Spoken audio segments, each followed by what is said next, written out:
English Medium School. Now today we learn about Standard 4 EVS Chapter number 9 Changing Families, यानी कि family में कौन कौन से चेंजेस होते हैं वो हम यहाँ पे पढ़ेंगे. Here are some pictures of families, यानी कि हम यहाँ पे कुछ families के पिक्चर दिए हैं. These are the family of निमी, सैरी एंड नेजिल, यानी कि हमें यहाँ पे इस चैप्टर में निमी, सैरी और नेजिल के फैमिली के पिक्चर दिए हैं.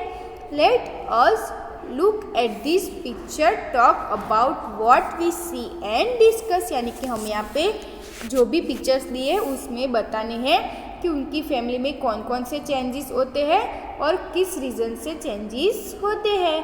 तो सबसे पहले क्या लिखा है, अ न्यू अराइव. तो यहाँ पे हमें एक सबसे पहले निम्मी की फैमिली का पिक्चर दिया है. There is a great excitement in Nimi's family, she has a new baby sister, यानी कि यहाँ पे हमें सबसे पहले निमी की फैमिली की पिक्चर बताई है. तो देखिए सबसे पहले ये जो पिक्चर दिखाई दे रही है उसमें ये है निमी, ये है उसकी मम्मा, ये है उसके फादर. तो वो सब हॉस्पिटल, यानी कि ये जो साइन होता है वो किसका होता है, हॉस्पिटल का. तो वो सब हॉस्पिटल में जाते हैं और वहाँ पे उसको यहाँ पे उसकी फैमिली में एक न्यू बेबी सिस्टर का बॉन्ड होता है. तो देखिए हमें यहाँ पे पिक्चर में दिखाई दे रहा है कि ये जो फैमिली है वो निमी की फैमिली की पिक्चर बताई है.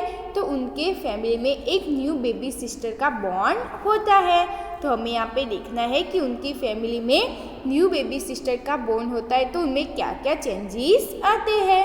Look at the picture and right, यानी कि हमें यहाँ पे ये जो पिक्चर दिखाई दे रहा है उनको देखना है और यहाँ पे लिखना है. Who were the mother of Nimi's family before the arrival of her baby sister, यानी कि निमी की फैमिली में जो बेबी सिस्टर का बॉन्ड हुआ है उससे पहले उनकी फैमिली में कौन कौन थे फैमिली मेम्बर.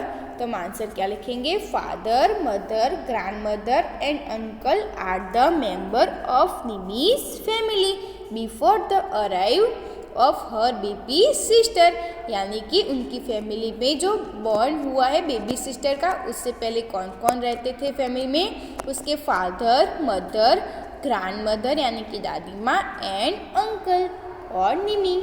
फिर नेक्स्ट क्या है, how many member are there in Nimi's family now, यानी कि जो निमी की फैमिली में जो बेबी का बॉन्ड हुआ है बेबी सिस्टर का उसके बाद फैमिली में कितने मेंबर है. तो हम आंसर क्या लिखेंगे, now there are 6 member in Nimi's family.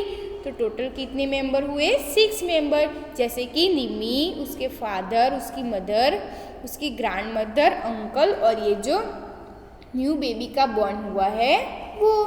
फिर नेक्स्ट क्या लिखा है, let's us talk, how do you think the live of Nimi's family member have change after the arrive of her new baby for example, यानी कि हमें यहाँ पे देखना है कि जो निमी की फैमिली है उसमें जो न्यू बेबी का बॉन्ड हुआ है उसके बाद कौन कौन से चेंजेस होते हैं.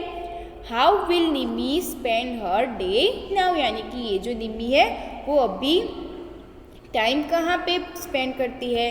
तो हम आंसर क्या लिखेंगे, Nimi will now spend her day playing with her new baby born, यानी कि जो निमी है वो सारा दिन जो न्यू बॉर्न बेबी है उसके साथ ही स्पेंड करती है.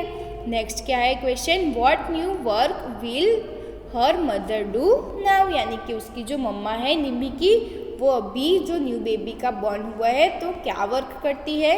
तो हम आंसर क्या लिखेंगे, to look after the new born baby will be the new work for her mother now, यानी कि जो निमी की मम्मी है वो अभी फ़िलहाल जो न्यू बेबी का बॉन्ड हुआ है उसके पास उसकी देखभाल के लिए ज़्यादा टाइम स्पेंड करती है और उसके साथ में ज़्यादा वर्क करती है. नेक्स्ट क्या लिखा है, there will be change in the daily work of Nimi's father, grandmother and uncle with the arrival of the new baby. Can you tell now, यानी कि निमी की फैमिली में जो न्यू बेबी का बॉर्न हुआ है उसके बाद उसकी जो ग्रैंड मदर है, उसके अंकल है, उनकी भी फैमिली, उनके भी वर्क में कुछ चेंजेस आए हैं। क्या आप बता सकते हो? तो हम आंसर क्या लिखेंगे? Nimi's father, grandmother and uncle will now spend extra time to play and take care of the newly born baby to support her mother. यानी कि उसके जो अंकल एंड ग्रैंड मदर है, वो न्यू बॉर्न बेबी के बाद वो लोग सारा टाइम वो न्यू बेबी के पास करते हैं और वो लोग उसकी मम्मा को भी वर्क करने में हेल्प करते हैं।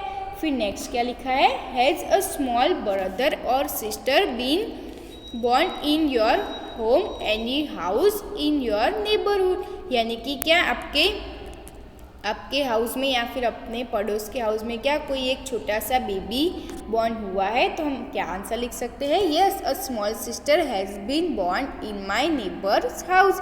यानी कि यस, हमारे नेबर्स में एक न्यू सिस्टर बेबी का बॉर्न हुआ है।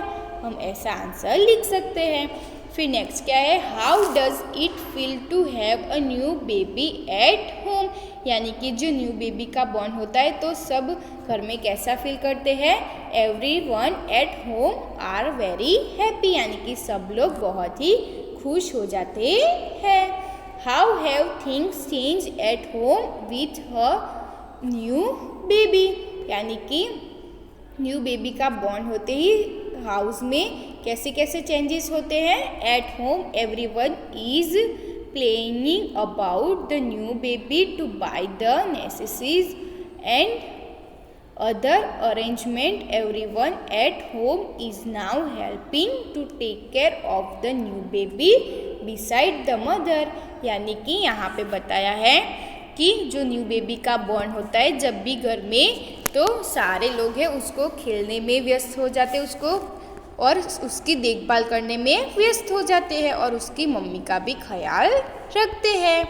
फिर नेक्स्ट क्या लिखा है? Find out all about the youngest child in your home और home of relative can write. यानी कि आपके रिलेटिव में या फिर आपके होम में कोई न्यू चाइल्ड है तो उसके बारे में यहाँ पे लिखना है। When was the baby born. यानी कि बेबी का बॉर्न कब हुआ था? तो हम आंसर क्या लिख सकते हैं? The baby was born a week ago. यानी कि एक वीक के पहले ही एक न्यू बेबी का बॉर्न हुआ है, या फिर अपने हिसाब से भी जब बॉर्न हुआ है बेबी का वो आप लिख सकते हैं।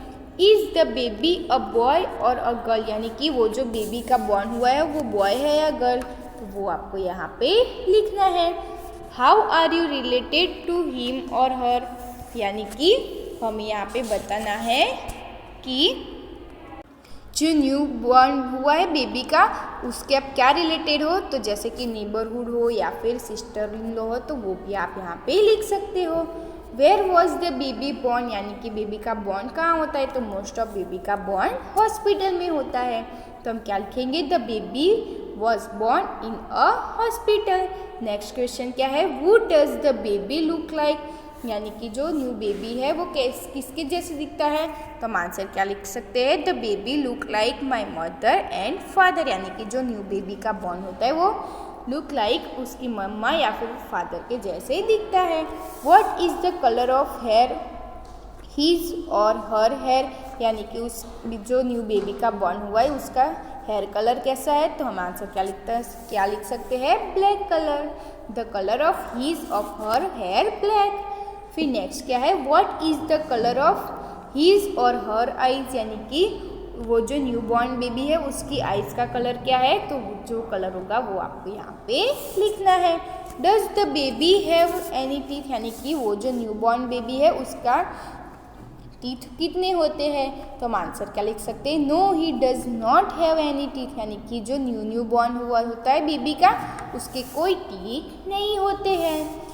What do we feed the baby milk? What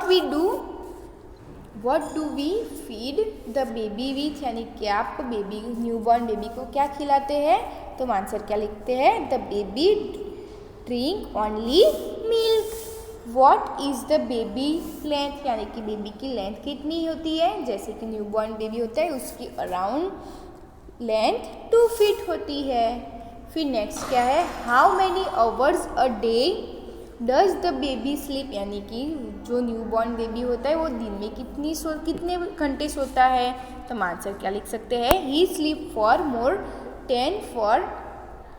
10 to 40 hours, यानी कि जो न्यूबॉर्न बेबी होता है वो दिन में 10 to 14 आवर्स सोता है।